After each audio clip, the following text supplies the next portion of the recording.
tratarla porque no hay ninguna enfermedad que esté haciendo más daño. No es una enfermedad que ataque a los enfermos, sino que los familiares la sufren igual y es un drama para toda la familia. En principio, el doctor Goy nos dice, después veremos más cosas de las que nos dice, que es desde la óptica del biomagnetismo médico y de la bioenergética que me han permitido remontar el torrente etiopatogénico y llegar al dónde, el cómo y el por qué se genera un tumor y ahí, en su etiología, estudiarlo, clasificarlo y tratarlo con todos los medios curativos de nuestro alcance. Es decir, ayer vimos, según el cuadro magnético, cómo se produce el cáncer, pero una vez que está producido, el daño que está hecho. Y digamos que todo lo que no haga daño ayuda. Y lo vamos a tratar con muchas cosas, con todo lo que se os ocurra que no haga daño al paciente. Vale, en principio vamos a hacer una pequeña introducción, a ver si podemos explicar qué es el cáncer y después hablaremos de cómo lo tratamos mediante el parry magnético, la eliminación de tóxicos, la ozonoterapia, la nutrición, complementos y algo fundamental que ya veremos que es el tratamiento psicológico. Y dentro de la charla vamos a intentar, pues de alguna manera, explicar qué es, qué ocurre y qué hacer en el paciente con cáncer. Lo primero que le llama a uno la atención en el cáncer es que hay mucha gente que uno admira, que sabe que son gente seria, que uno sigue y que dice cosas que a uno le dice, bueno, yo tengo que ver qué es lo que hay detrás de lo que me dicen esta gente. Podría poneros cientos de frases, nada más que he traído 2 o 3, pero Linus Pauling, que es el único que le han dado 2 veces el premio Nobel, nos dice, todo el mundo debería saber que la guerra contra el cáncer es un gran fraude. Bueno, no se queda diciendo, oye. Jay Watson, premio Nobel de Medicina, nos dice, sirvió 2 años en la Junta Nacional Consultiva del Cáncer. Cuando se le preguntó sobre el Programa Nacional del Cáncer, él declaró, es un montón de mierda. Richard Roberts, premio Nobel de Medicina, dice, las farmacéuticas bloquean las medicinas que curan porque no son rentables, impidiendo su distribución. Charles Moss es un oncólogo americano muy famoso, realiza un congreso y dentro del congreso se le ocurrió preguntarle a los demás oncólogos si ellos tomarían la quimioterapia para tratar el cáncer del pulmón. Es decir, realizó un estudio que muestra que la mayoría de los oncólogos no adoptarían la quimioterapia para el cáncer del pulmón. Algo así como el 75% de ellos dijeron que ellos no la tomarían. George Matty, presidente de la Organización Europea para la Investigación y Tratamiento del Cáncer durante una serie de años, dice, si sucediera que desarrollara un cáncer, yo no permitiría nunca que me tratasen de cáncer en la clínica de forma convencional, ya que solamente las víctimas de cáncer que se mantienen lejos de tales centros tienen una oportunidad de sobrevivir. Podría poner muchas frases, pero hay muchísima gente, muy, para mí, seria, que me dice cosas de estas, y cuando me dice estas cosas yo quiero saber qué hay detrás. Muchas veces no se atreven a hablar de otra cosa. La verdad es que la frase que más me gusta es de Alan Greenberg, que es un médico famoso californiano, y dice ya al final cuando se jubila, como médico jubilado puedo decir honestamente que a menos que usted se encuentre en un grave accidente, la mejor oportunidad de una vida larga y una feliz vejez es la de evitar los médicos y los hospitales y aprender de nutrición, medicina herbal y otras formas de medicina natural. Yo creo que ya casi todos sabéis un poquito cómo pienso. Ahora hace falta que yo explique qué me he encontrado detrás de todas estas afirmaciones. Si yo quiero saber qué es el cáncer, lo primero que hago es meterme en internet y ver qué es lo que me dice. La verdad, el Instituto Nacional del Cáncer de Estados Unidos y el gobierno español pues copia lo que dice el gobierno americano, nos dice.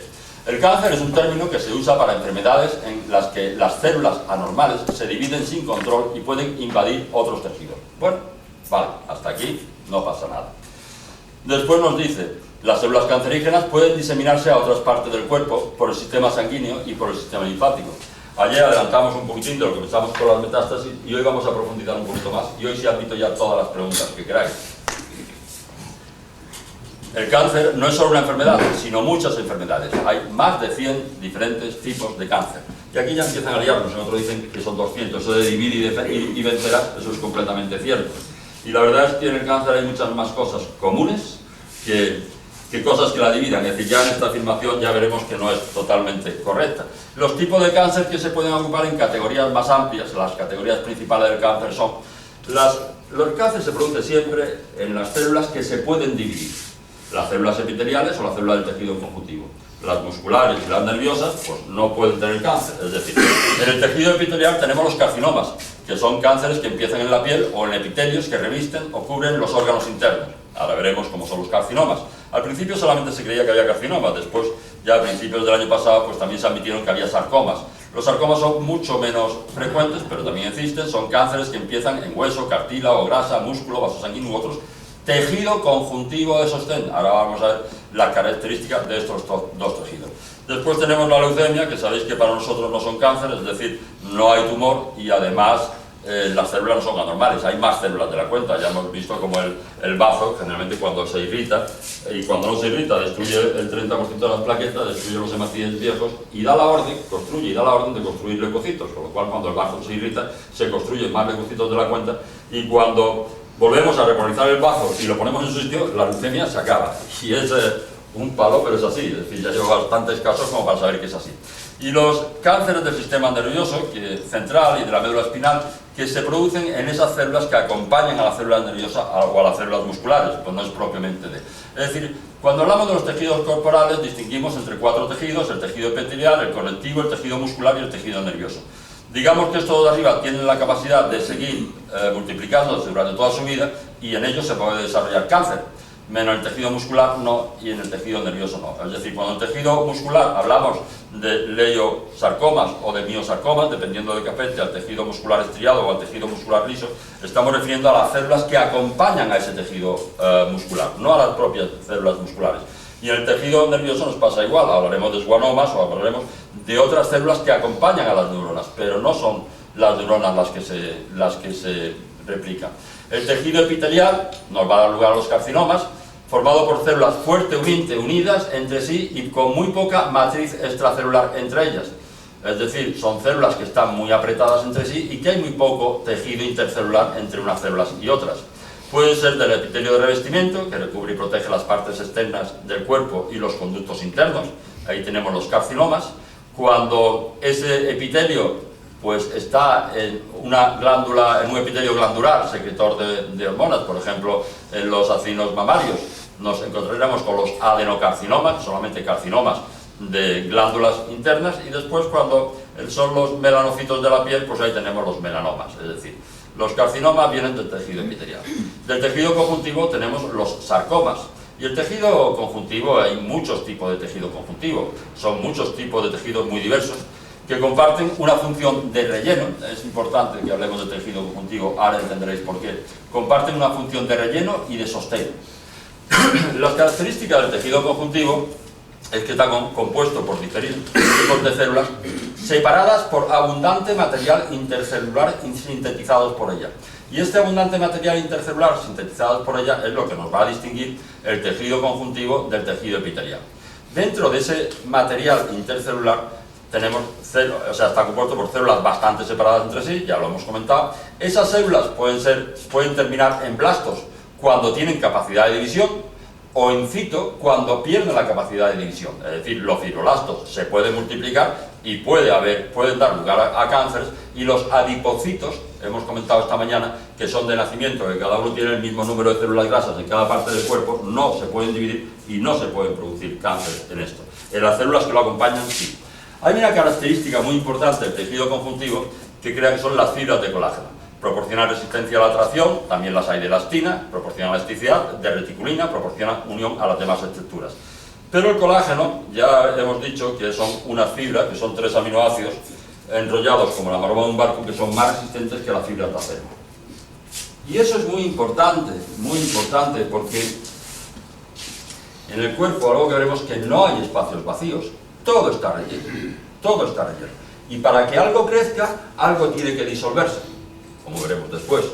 Es decir, un concepto importante es que en un órgano, en cualquier órgano del cuerpo, tenemos un parénquima, que es el epitelio funcional del órgano, y un estroma, que es el tejido conectivo, vasos y nervios que rodean o nutren al parénquima.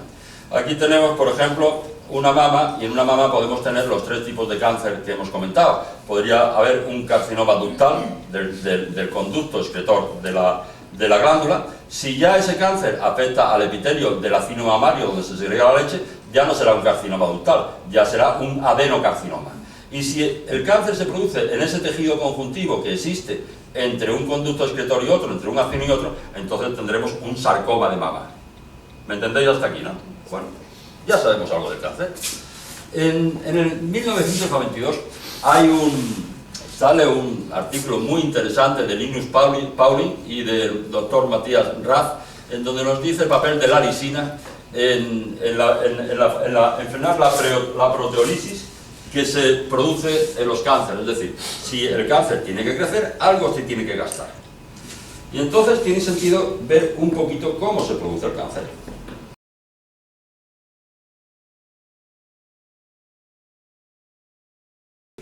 Fundamental de la vitamina C y de la lisina para evitar la extensión de esta enfermedad. Un poquito tiempo y nos aclaramos un poquito más de cómo se va produciendo el cáncer. Aquí vemos una célula que, para que se entienda mejor, ha sido seccionada y se ha aumentado de tamaño mediante un microscopio. La bola violeta que se ve en el fondo es el núcleo de la célula que contiene información genética y controla todos los procedimientos metabólicos de la misma. La estructura roja con forma de nave espacial es la zona productiva de la célula. En ella se fabrican enzimas y otros productos. La información de qué es lo que se produce procede del núcleo celular. Las estructuras en azul claro que se ven en primer plano son las centrales energéticas de la célula, los mitocondrios.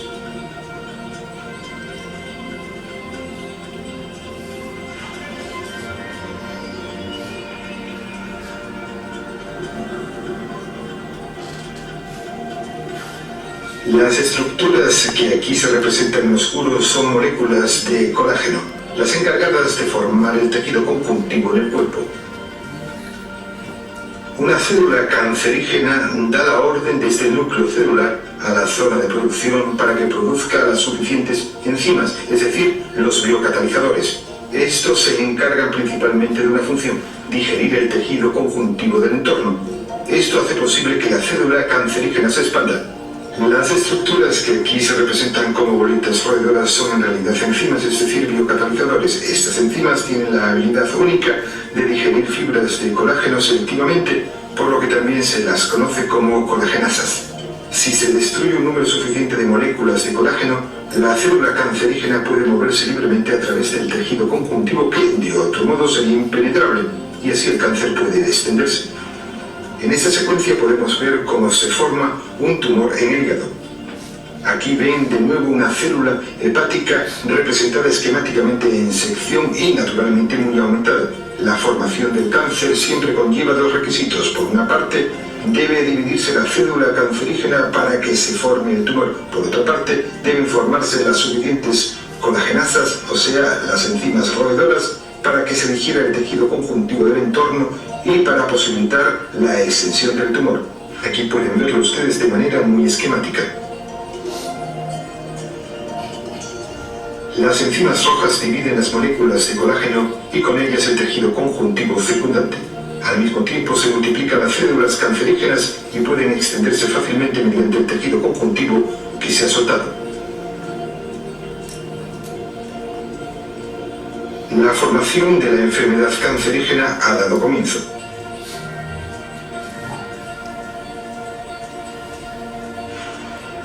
En la siguiente secuencia vemos cómo se extiende un tumor madre que parte desde el hígado y finalmente cómo se forma un tumor hijo en el pulmón, la llamada metastasis. En primer lugar, volvamos a la célula cancerígena y hepática seccionada.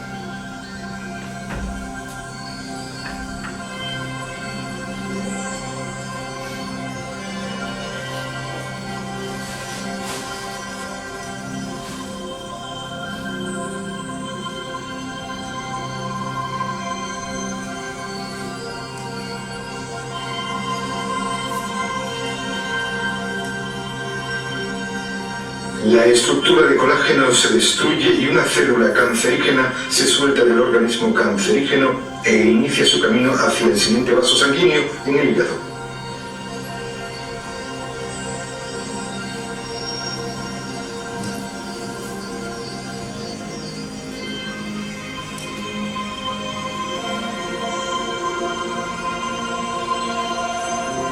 Una vez llegada allí, la célula tumoral penetra con las mismas colagenasas, con las enzimas roedoras, en los pequeños vasos sanguíneos del hígado.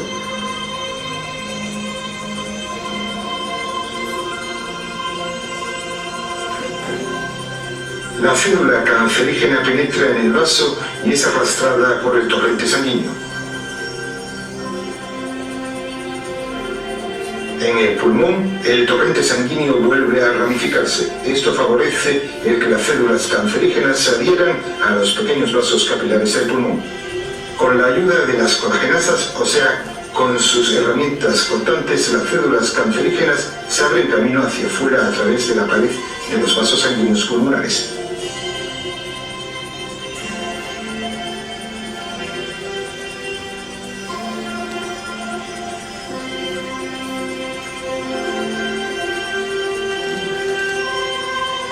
En este momento, la célula cancerígena hepática original está ahora en condiciones de incrustarse en el tejido pulmonar y de formar allí un tumor hijo, la metastasis pulmonar. Por tanto, el tumor madre del hígado ha producido un tumor hijo en el pulmón. En definitiva, lo que encuentra Linus Pauling y Rath es muy interesante, y es que hay un aminoácido, que es la lisina, que ocupa los mismos sitios donde va a actuar las colagenasas para destruir el colágeno, con lo cual evita la destrucción del colágeno y nos puede ayudar a que ese cáncer no pueda crecer, se asfixie y nos puede ayudar a que desaparezca. Fue un estudio tremendamente interesante. Otra cosa es que se le dé la publicidad conveniente o no se le dé la publicidad conveniente. ¿Qué ocurre? Que la lisina, dice, muchos factores, estos son Matías Rath y Alexandra Nasewski, que son los que después han seguido con la escuela de Linus Pauling, dice, muchos factores pueden causar cáncer, pero las células cancerígenas se propagan de una manera común, la disolución del tejido conjuntivo que rodea la célula cancerígena, mediante enzimas que actúan como tijeras biológicas de la fibra de colágeno, colagenasas, plasminógenos, metaloproteínas. Bueno, cuanto más enzimas disolventes del colágeno produzcan una célula cancerígena, más agresivo es el cáncer. Más rápidamente se extiende por el cuerpo y más cortas se vuelven las expectativas de vida del paciente. Es verdad que para ver si un cáncer es más agresivo o menos agresivo, una de las cosas que se miden es la cantidad de colagenasas que segregan ese cáncer. La lisina puede inhibir la acción de las enzimas disolventes del colágeno, la degradación incontrolada del mismo y por lo tanto impedir la propagación del cáncer. Actúa ocupando los lugares de anclaje que utilizan las enzimas disolventes del colágeno para conseguir su disolución. Ahí lo dejamos, yo creo que fue un descubrimiento bastante interesante, ahí lo dejamos. Pero otra cosa es qué pasa con el cáncer, es decir, el cáncer es la segunda causa principal de fallecimientos en los Estados Unidos, ya en España es la primera y en muchos países la primera. Casi la mitad de todos los hombres y un poco más de la tercera parte de todas las mujeres de los Estados Unidos padecerá cáncer en el transcurso de su vida. Qué fuerte, cuando yo terminé era uno por cada 30. En el 2010 el ABC, Emilio Alba, presidente de la Sociedad Española de Oncología Médica, dice que 1 de cada 3 españoles desarrollará un cáncer a lo largo de su vida. Hombre. En el 2015, la doctora Pilar Garrido, presidenta también de la Sociedad Española de Oncología Médica en el país, nos dice que 1 de cada 2 personas que nacen hoy en España será diagnosticado de cáncer a lo largo de su vida. ¿Dónde estamos llegando? ¿Qué pasa? La OMS, Organización Mundial de la Salud, financiada en un 80% por la propia industria farmacéutica, en el 2003 nos decía que la incidencia mundial de cáncer podría aumentar en un 50% y llegar a 15 millones en el 2020. En el 2013 nos dijo que ya no había que esperar al 2020, que ya estábamos en 14,1 millones, con 8,2 millones de muertes anuales, cifra que ascendieron un 11% y un 8% en el 2008. En el 2015, el cáncer, nos dice la OMS, el cáncer es la principal causa de muerte a escala mundial. Se prevé que los casos anuales de cáncer aumentarán de 14 millones en el 2012 a 22 millones en las próximas 2 décadas. Y nos dicen que estamos venciendo la guerra contra el cáncer y que cada vez hay menos muerte de cáncer y cada vez los tratamientos son... No habrá que llegar al 2000X para ver que llegamos a los 22. Esto va a una marcha que no es normal.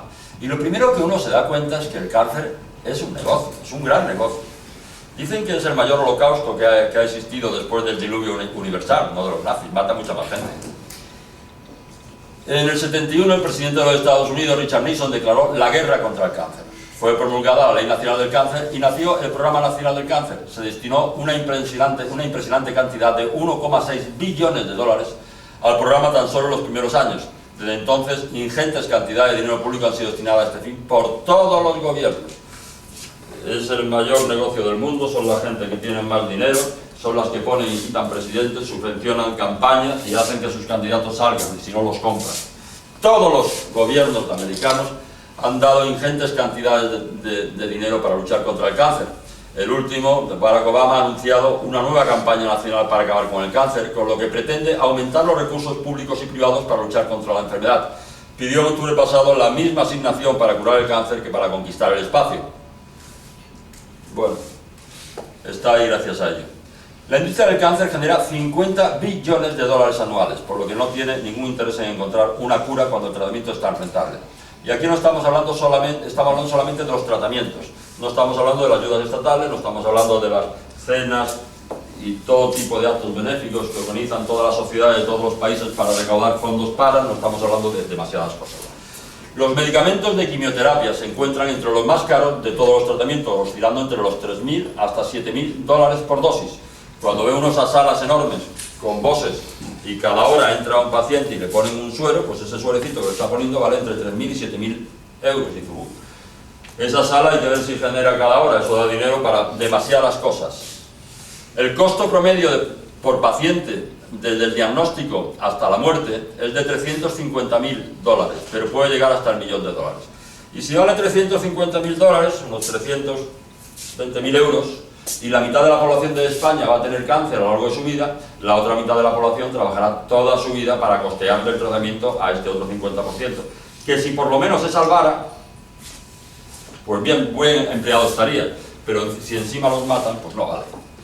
Por eso hay un dicho popular que dice que hay mucha más gente que vive del cáncer que pacientes que mueren del cáncer. Y esto es muy fuerte, pero es cierto. Últimamente nombraron a Miguel Martín nuevo presidente de la Sociedad Española de Oncología, y el año pasado hizo unas declaraciones, esto es de noviembre, de hace unos meses, en El Mundo, que la verdad es que no tenían desperdicio, eran muy grandes, eran muchas, pero voy a poner algunas frases solamente de las que dice. Dice, hacemos los ensayos que quiere la industria farmacéutica, son imprescindibles y hay que hacerlos. Pero hay otros ensayos que son clave para los pacientes y que a la industria no le interesa, y no los podemos hacer porque la ley actual europea de ensayos clínicos nos lo impide.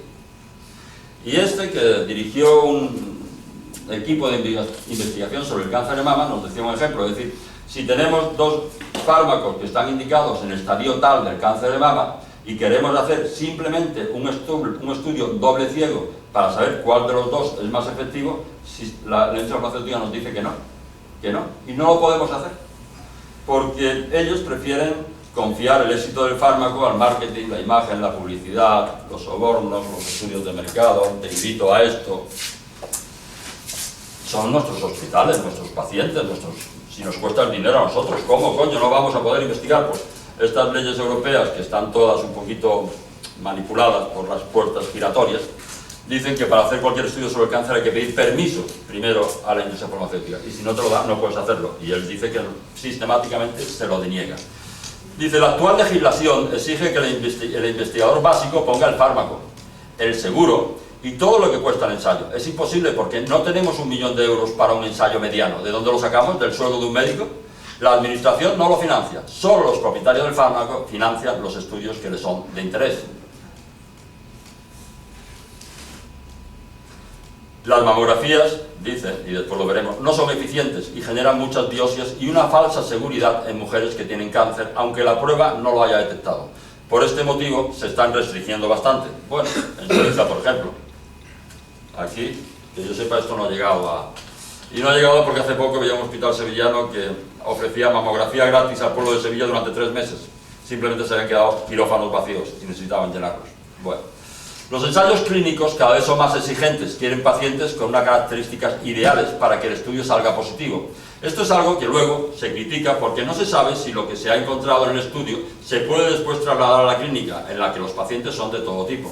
Eran los casos que os contaba ayer de pacientes que ya están curados, están los tíos fenomenales, y entonces los llaman para un estudio clínico especial de un fármaco, yo no sé qué, que ha llegado solo para 50 pacientes en España. Seleccionan mucho a los pacientes para que sean idóneos. Y esto es lo más importante, lo que más me llamó la atención. Dice, España no tiene un registro oficial nacional de casos de cáncer. Parece que en España no nos damos cuenta de que tener un buen registro de casos de cáncer es primordial para poder planificar la terapia contra el cáncer. Nos gastamos millones y millones en fármacos carísimos, pero no invertimos dinero en tener estadísticas. ¿Cómo no vamos a ver el número de cáncer que tenemos ni qué ocurre con cada uno de ellos? Y cuando tengo que buscar estadísticas sobre el cáncer, os aseguro que es cierto. ¿Y cómo lo hacen? Dividiendo por edad y dividiendo por tipo de cáncer, pero no hay estadística del cáncer en general. Bueno, cuando vas a estudiar algo de estadísticas, esta que encontré es la mortalidad de cáncer en mama desde el 80 hasta el 2009. Hoy día que dicen que el cáncer en mama se cura prácticamente todo, y si se cura prácticamente todo, ya veréis ahora qué cantidad dicen, ¿por qué coño vamos cada vez más muertes, más muertes, más muertes, más muertes, más muertes? Tenemos una asociación, la Asociación Española contra el Cáncer, igual que en todos los países, y uno se pregunta con estas asociaciones, ¿quién las financia? ¿Quién les da dinero? Porque ¿quién le da dinero? ¿Los pacientes de cáncer le dan dinero? ¿El gobierno les da dinero? Todas están financiadas por la industria farmacéutica. Las asociaciones profesionales y las asociaciones de enfermos. Y la Asociación Española contra el Cáncer en España nos dice: la supervivencia global a los 5 años del diagnóstico de este tumor es del casi el 82% en nuestro país, por encima de la media europea y similar a los países con las mejores cifras de supervivencia. ¿83% del cáncer se cura? Uf, es complicado. Pero sigues leyendo el mismo artículo y debajo te dice: el cáncer de mama representa el tipo de cáncer más frecuente en la mujer, con una incidencia anual de más de 22.000 casos en España, y supone la primera causa de mortalidad por cáncer en mujeres, con 6.314 fallecimientos en el 2011. Hombre, 6.300 entre 22.000 ya al principio es el 30 y tantos %. Ya no quiere decir, ya aquí dice, bueno, alguien me está engañando en cuanto a las cifras. ¿De quién me fío? Dice, hombre, por lo menos esta estadística de arriba son de organismos públicos: Dirección de Salud Reproductiva del Centro de Tal, de México, Dirección de Enfermedades Crónicas del Centro de Investigación de Salud. Es decir, por lo menos son estamentos públicos que no son estamentos privados financiados por la propia industria.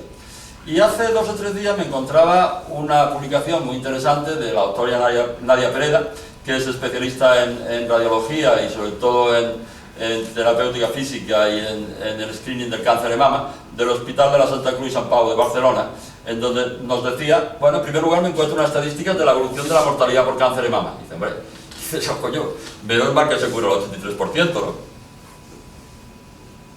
En segundo lugar, nos hace algo muy bonito.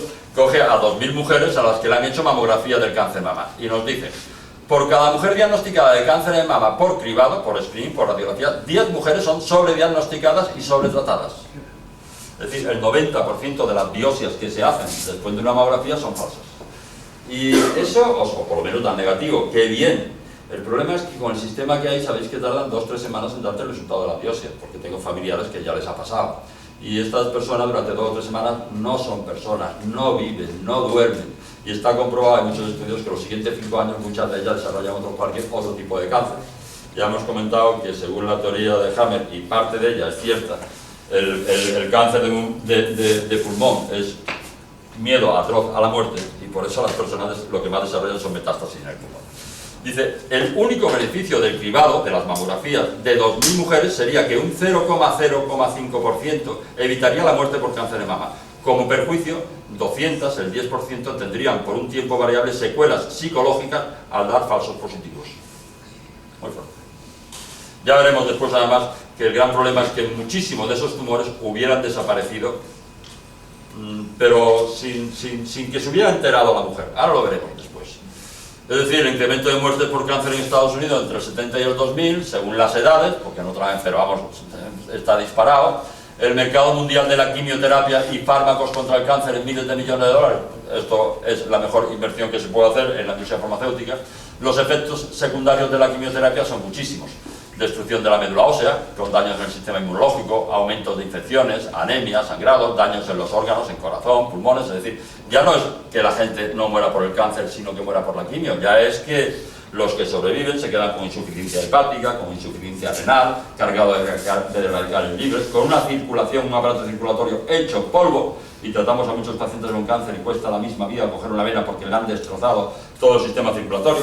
El sistema circulatorio es lo fundamental, es el que tiene que llevar oxígeno y nutrientes a las células y recoger los detritus de las células. La quimioterapia impulsa la venta de otros muchos fármacos: antibióticos, analgésicos, esteroides, antiinflamatorios, antidepresivos, en fin, transfusiones, bueno. Matías Raz ya tiene un libro muy bonito con el tema este de la medicina, y él nos dice: es evidente que los enfoques convencionales como la quimioterapia y la radiación han fracasado en poner coto a esta enfermedad, y ya no se puede creer que estos 2 tratamientos sean una respuesta creíble contra la epidemia del cáncer. La quimioterapia afecta especialmente a las células sanas del organismo que se están multiplicando con rapidez, como los glóbulos blancos del sistema inmunológico, por lo que el principal sistema defensivo y el más necesario en estos momentos está siendo aniquilado sistemáticamente por procedimientos altamente tóxicos. El miedo a la muerte, que conlleva el diagnóstico de cáncer, es una condición previa para la aceptación de tratamientos potencialmente mortales como la quimioterapia. Vamos a ver si podemos explicar esto un poco más. Bengal Craig es un médico, psiquiatra y también es escritor en el Reino Unido, ha recibido 2 veces el premio al mejor escritor, tiene un artículo semanal en The Guardian sobre bad science, sobre mala ciencia, y editó hace poco un libro muy bonito que se llama Mala Pharma. Es muy grande y en él se explica cómo las empresas farmacéuticas adulteran todos los estudios que recibimos de una manera o de otra. Algunas cosas que nos dice es que el 90% de los ensayos clínicos publicados son patrocinados por la industria farmacéutica. Principal motivo de distorsión. Ellos pagan, contratan una serie de equipos y si los resultados no son los que a ellos les convienen, simplemente suspenden la investigación. Incluso si se termina y no le conviene, pues no lo publican porque ellos tu firma de que realmente el que financia el estudio y el que paga el estudio es la empresa y la empresa es la que decide si se publica o no se publica. Dicen que los resultados negativos se ocultan sistemáticamente a la sociedad. Las farmacéuticas se reservan el derecho de interrumpir un ensayo o de no publicarlo. Las farmacéuticas manipulan o maquillan los resultados de los ensayos. Se realizan multitud de pequeñas trampas para poner un fármaco en el mercado. Los resultados no son replicables, no se puede hacer el mismo estudio y que dé estos mismos resultados. Más del 90% no son replicables, no vuelven a producirse. Y no se cuestionan, bueno, lista natura y tal. Los comités de ética y los reguladores no funcionan, ya que están subvencionados por la misma industria farmacéutica. Hemos dicho que la FDA americana y la Agencia Europea del Medicamento, ambas están financiadas en un 75% y un 80% por la propia industria farmacéutica. Pues ¿quién se lo cree? Peter Gotche trabajó en la industria farmacéutica y después ahora se pasó a la universidad y ahora es catedrático de diseño y análisis de la investigación en la Universidad de Copenhague. Y hace pocos meses editó un libro muy bonito que se llama Medicamentos que matan y crimen organizado. No voy a hablar del libro, que realmente es interesantísimo, pero el prólogo a este libro se lo hace Joan Ramon Laporta, que es profesor de terapéutica y farmacología de la Universitat Autónoma de Barcelona. Y en el prólogo, Laporta nos dice: el título de este libro no es una exageración. El resultado, centenares de miles de muertes cada año atribuibles a los efectos adversos de unos medicamentos que no era necesario tomar y el despilfarro de recursos públicos. No hace falta que recordemos que hoy día la tercera causa de muerte ya no son los accidentes de circulación, sino es la iatrogenia médica, el daño que hacemos con los fármacos que recetamos. La industria farmacéutica ha conseguido ser el primer actor de su propia regulación. En los países ricos las enfermedades causadas por medicamentos son ya la tercera causa de muerte, detrás del infarto y el cáncer. En los países menos ricos ni se sabe. Las agencias reguladoras se han convertido en servidoras de la industria, a pesar del fraude generalizado de las farmacéuticas en los ensayos clínicos y en otros estudios, dan como buenos resultados evidentemente maquillados que se les presentan. La industria farmacéutica dedica enormes recursos a influir en los grandes medios de comunicación. Y ese es el mayor problema que tenemos en la actualidad. El mayor problema que tenemos es que para tener una sociedad libre lo que tenemos que tener es una prensa libre. Y cuando vemos que la prensa no es libre, cuando vemos que hace 1 o 2 meses se ha hecho un ataque bestial en España a la homeopatía y se han suspendido los másteres en la Universidad de Barcelona y creo que también en la de Valencia, y uno dice, bueno, pero si hay miles de médicos que practican la homeopatía con resultados satisfactorios y cientos de miles de pacientes que también la han probado y que le han ido bien, ¿cómo no me aparece en la prensa por un lado los que lo critican y por otro lado los que lo defienden? No. Cuando uno ve todo el miedo que nos han metido con el ébola, la gripe aviar, la gripe porcina y todas estas cosas, uno se da cuenta que realmente aparece en la prensa solo lo que quiere la industria farmacéutica y que es el mayor negocio del mundo. ¿Quién se ocupa de la formación continuada del personal sanitario? Exclusivamente los laboratorios médicos. Y es verdad. Un residente le invita a la cena patrocinada por el laboratorio. Va a un congreso que lo patrocina una serie. En los congresos hay un comité de selección de los artículos que llevan, que son los sponsors del congreso, y los sponsors del congreso son las farmacéuticas que crean sus stands abajo en el hall del hotel. Ellos nombran a los representantes que deciden lo que se comunique y lo que no se comunica en el congreso. Y son los que traen también a esas personas de fuera, eminentes yo no sé qué, que son los que nos dicen lo que tenemos que hacer. Bueno, dentro de ese control que hay absolutamente en todo lo que se publica, de vez en cuando se filtra algo. Y hubo una filtración tremendamente interesante en el 2004, y es una serie de doctores que están en el Departamento de Oncología Radiológica del Hospital St. Vincent de Sydney, en Australia, y esta gente hicieron unos estudios interesantísimos y sobre todo con un número de pacientes bestial.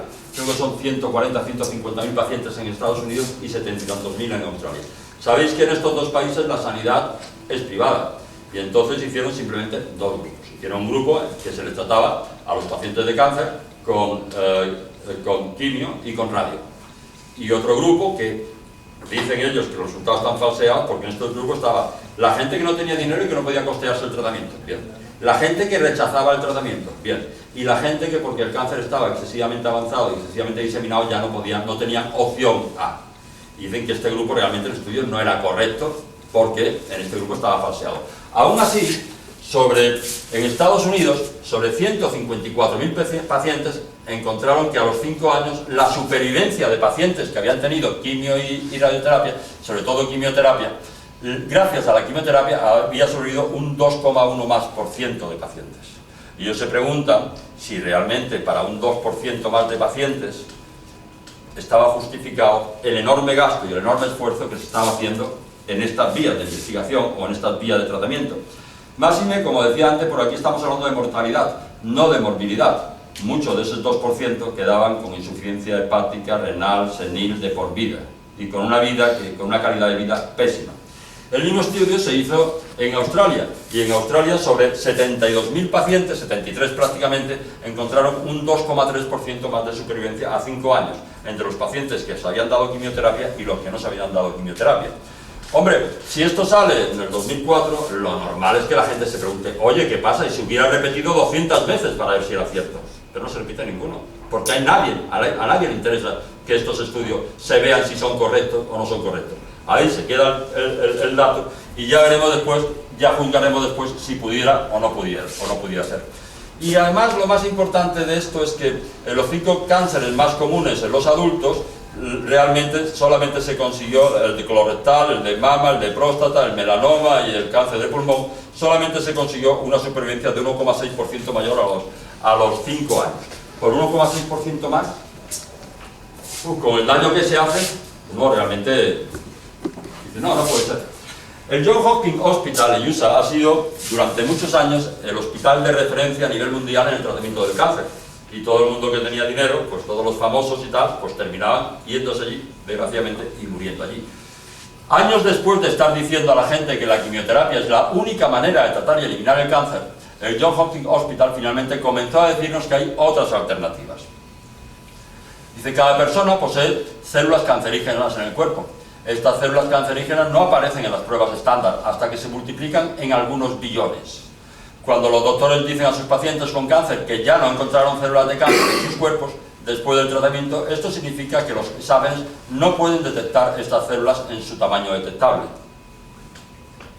Las células cancerígenas aparecen entre 6 y hasta más de 10 veces en la vida de una persona. Y nuestro sistema inmunológico, si es correcto, las destruye, las elimina y nosotros ni nos damos cuenta. Y ese 0,05% de muertes de cáncer de mama que se pudieran evitar con las mamografías, uno realmente piensa, si son nódulos tan pequeñitos, no hubieran desaparecido solos si el paciente lleva una vida sana y tiene un sistema inmunológico normal y corriente. A lo mejor sería bastante menos de 0,05%. Cuando el sistema inmunológico de una persona es fuerte, este destruye las células cancerígenas y previene su multiplicación y la formación de tumores. Y esto lo dice el Johns Hopkins Hospital. Ahora veremos quién es el Johns Hopkins Hospital. Cuando una persona tiene cáncer, esto indica que tiene múltiples deficiencias nutricionales. Esto puede ser genético, ambiental, alimenticio o factores de estilo de vida. Y esas múltiples deficiencias nutricionales, insistiremos después algo en ellas. Una forma de combatir la múltiple deficiencia nutricional es cambiando la dieta a seguir e incluir suplementos alimenticios que refuercen el sistema inmunológico. Tengo pacientes y tengo chicos que van a residencia, se hacen la quimio y por lo bien que se han portado, cuando termina le dan una Coca-Cola. Por favor. Por favor. Nos sigue diciendo, la quimioterapia implica el envenenamiento de las células cancerígenas de rápido crecimiento, pero a la vez destruye células buenas en el sistema óseo, en el tracto intestinal, en el sistema inmunológico, etc. y puede causar daños en órganos tales como hígado, riñones, corazón, pulmones, etc. La radiación, mientras destruye células cancerígenas, también quema, daña células saludables y tejidos y órganos. Mira, y con los tratamientos para la artritis reumatoide, que siempre oigo que muchos son tan fuertes que son como la quimio. Sí, el metotrexato y todas estas cosas son pseudoquimios. Y entonces pasa lo mismo que el problema es que hace unos años hubo una cantidad de efectos por las vacunas enormes y claro, el gobierno, el Congreso americano le pidió cuenta al laboratorio. El laboratorio dijo que era secreto. No sabes lo que te meten, no sabes lo que te meten, es que no lo sabes, ni siquiera puedes preguntarlo. Es secreto del laboratorio. La radiación, mientras destruye células cancerígenas, también quema, daña células saludables, tejidos y órganos. Bueno, el tratamiento inicial con quimioterapia y radiación a menudo reduce, desinflama algo el tumor. Sin embargo, el uso prolongado de quimioterapia y radiación no conduce a la destrucción de más tumores. Y mi experiencia en el hospital, no sé si ha cambiado, es que el paciente le da quimio y después otro ciclo, y después otro ciclo, y después otro ciclo, hasta que ya no le pueden dar más ciclos porque se ha muerto, si no seguirían dándole ciclos. Pero por favor. Esto no lo dice el Johns Hopkins Hospital, no lo digo yo, Cuando el cuerpo tiene demasiada carga tóxica, fruto de quimioterapia y la radiación, el sistema inmune está comprometido o destruido. Aquí la persona puede sufrir de varias clases de infecciones y complicaciones. La gente no muere de cáncer, La gente muere de neumonías, infecciones y otra serie de problemas que se le ocurren cuando tiene el sistema inmunológico ya que no le funciona por ningún sitio. La quimioterapia y la radiación pueden provocar en células cancerígenas mutaciones y hacerlas resistentes y difíciles a ser destruidas. La cirugía puede también provocar que células cancerígenas se dispersen a otros lugares del cuerpo. Lo triste es que el Johns Hopkins Hospital era así cuando yo terminé. Y he trabajado en la mayoría de los hospitales de Sevilla cuando eran así, el Sagrado Corazón, la Clínica de Fátima, María Auxiliadora, bueno, todas. Eran hospitales preciosos. Y por la mañana se abrían todas las ventanas y a las 8 de la mañana estaban los enfermos tiritando de frío, pero no se infectaba nada, no, todo iba bien. Y durante 40 o 50 años el Johns Hopkins se ha dedicado a tratar el cáncer, hasta que ahora nos dice esto. Y en estos 40 años ahora es así. Y esto es una parte solo, porque cuando lo veis desde arriba, pues es bastante más grande. Y además tiene un hotel, el Hotel Johns Hopkins, para que los pacientes se alojen mientras que le dan el tratamiento, porque ya no caben dentro del hospital. Y dices, en 40, 50 años solo, y esto, todo este dinero, ¿de dónde ha salido? Bueno. Cuando vemos el diagnóstico de cáncer hoy día, no hay ninguna prueba patognomónica y hay el equipo de tumores, se llaman aquí en los hospitales, que está compuesto por el clínico, el radiólogo y el anatomopatólogo. Y se reúnen entre los tres y ellos deciden si es cáncer o no es cáncer. En el libro de oncología clínica del doctor González Barón, que es director de la Cátedra de Oncología Médica y jefe de servicio de lo mismo en el Hospital Universitario La Paz de Madrid, de la editorial Interamericana, en el capítulo 1, Fundamentos y Patología General, nos dice: el clínico necesita las pruebas de imagen y las conclusiones del patólogo. Si no, no puede dar un diagnóstico. Las pruebas de imagen no son coincidentes en sus dictámenes entre sí, y el patólogo necesita saber la clínica, porque sin ella no puede dar un dictamen o incluso se confunde, como en el caso de los callos de fractura, tejido fetal, bordes de herida, y otros creyendo que son cáncer sin serlo, a no ser que se lo digamos. Si lees un poquito más y te enteras un poquito de qué va este tema, es simplemente que realmente, lo hemos comentado, hay dos huesos que están soldando y uno coge una muestra de ese callo de fractura y lo manda al anatomopatólogo. El anatomopatólogo no tiene ninguna posibilidad de distinguir si eso es dos huesos que están soldando o un osteosarcoma de los más agresivos que ha visto. Solamente diagnostica señales de juventud de las células. Células no maduras, células que están creciendo, pero que no son maduras, pero solamente puede decir esto. Lo mismo nos pasa si nos cortamos un corte con el cuchillo de jamón y la herida, a partir de los bordes de la herida, empieza a cicatrizar, cogemos un trozo de ese epitelio que está creciendo, se lo mandamos al anatomopatólogo y le dirá carcinoma, pero tela de agresivo. No hay ninguna posibilidad de... Pero cuando vemos el tema de la radiología, de los diagnósticos por imagen, eso es peor todavía. Iba a venir una chica, me da igual, ha venido Vanessa, da igual, que esta, pues la vimos ya hace unos años y le diagnosticaron un melanoma en la espalda, le hicieron un boquete enorme. A los 2 o 3 años le hicieron un TAC y encontraron 4 cánceres en el hígado. Para nosotros eran quistes, se curó en 1 mes y medio sin problemas, y además le dijeron que si el hígado estaba así, todo el cuerpo estaba minadito. Y que a los 2 años ya seguía viva y seguía perfectamente, es profesora de aeróbic, da gusto verla, es una chica buenísima. A los 2 años, pues le han diagnosticado una serie de tumores cerebrales que le ha dicho, mira, iros a la mierda, dejadme en paz y ya no os veo más. Y digo, por fin has hecho algo inteligente. Tengo otra chica que el TAC es negativo, la resonancia es negativa, y en el PET hay una pequeña captación en la cola del páncreas, y por eso le quitaron 2/3 del páncreas. Cuando yo la vi le quedaban 15 o 20 días antes para que le quitaran el resto del páncreas, medio hígado y 2 o 3 trozos de intestino. El problema es que sin páncreas no se puede vivir. Afortunadamente en 15 o 20 días se le normalizaron analíticas, ella se fue a la playa y no volvió. Y sigue viva, tranquilamente. Las pruebas de imagen no son de fiar. Pero las pruebas de imagen son mucho más fuertes que ninguna para mí, porque he visto cómo han nacido. Y cuando una enfermedad empieza, lo primero que hay son alteraciones físicas. La física condiciona todo lo demás. Después, cuando estas alteraciones físicas duran un tiempo, aparecen alteraciones químicas. Y cuando estas duran más, pues aparecen alteraciones bioquímicas. Y después llegamos ya a otro pueblo en donde estas alteraciones se pueden detectar en análisis que tenemos más o menos sensibles. Lo que dice es que el último pueblo al que llega una enfermedad son las alteraciones de la forma, de la anatomía. Cuando hemos llegado a este pueblo, la curación es difícil, larga, costosa, y es cuando interesa diagnosticar. Y es cuando nos inventan el TAC y la resonancia y el PET y todas estas máquinas. Pero es que además, cuando descubren estas máquinas y nos las venden y nos las financian, como decía esta mañana, además nos dan los cursos para decir, oye, cuando veis que esto está rechazado, seguro por un cáncer que aquí está empujando. Y cuando veis esto aquí que es seguro. Y además nos indican y nos instruyen cómo tenemos que informar ese tipo de pruebas. Y no son correctas. ¿Y qué nos dice este señor que fue, en definitiva, pues el jefe de oncología del Hospital La Paz de Madrid, que es de los punteros en España? Nos dice, los informes de patología anatómica y de radiología, en vez de limitarse a afirmar solo aquellos que ven, generalmente introducen coletillas de suposiciones basadas en los datos clínicos, es decir, compatibles con... Porque como sus datos no son concluyentes, creen necesitar tener que documentarlos de alguna manera, o mejor dicho, justificar sus conclusiones finales. Y todos los informes de radiología o todos los informes de la patología no te dicen, es esto, te dicen imágenes compatibles con lo que dice el clínico que sospecha.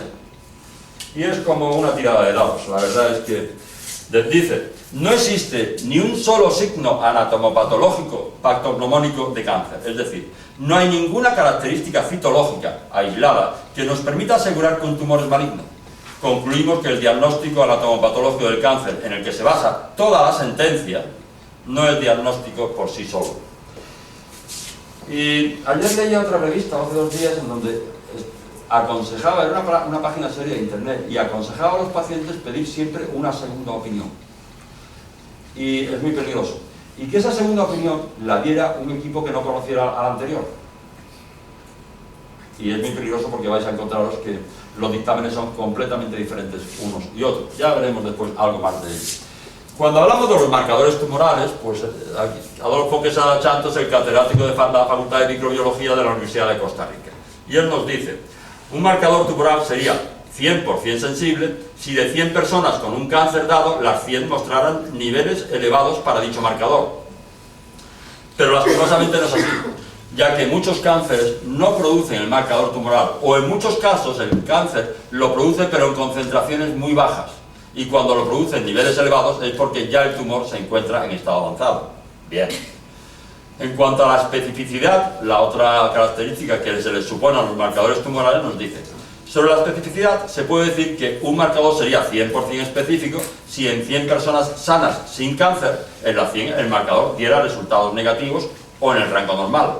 Lastimosamente existe el problema que muchos marcadores se producen en concentraciones elevadas en personas sanas o con enfermedades no relacionadas con malignidades.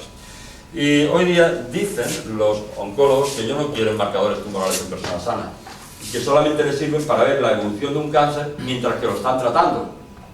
Es una animalada ese PSA que se le pide a todas las personas en un screening como las mamografías, una animalada. Pero para ver la evolución de las personas que están tratando, nos dicen, otra desventaja de los marcadores tumorales son los elevados porcentajes de falsos positivos y falsos negativos. Y los marcadores tumorales sanguíneos, sea cual sea su origen, tienen una vida media dada por su composición y su vía de eliminación y excreción. Por lo tanto, muchas veces los marcadores tumorales pueden estar falsamente elevados en enfermedad hepática o renal debido a que se acumulan en sangre por excreción inadecuada de los mismos. y decirme que paciente de quimioterapia no tiene afectado el hígado y no tiene afectado el riñón, si es lo primero que se altera cuando le das estas drogas. No sirven para nada. El doctor Goy dice que no son ni indicadores de nada, ni específicos de nada. Ya veremos lo que dice y creo que lleva bastante razón en muchas cosas.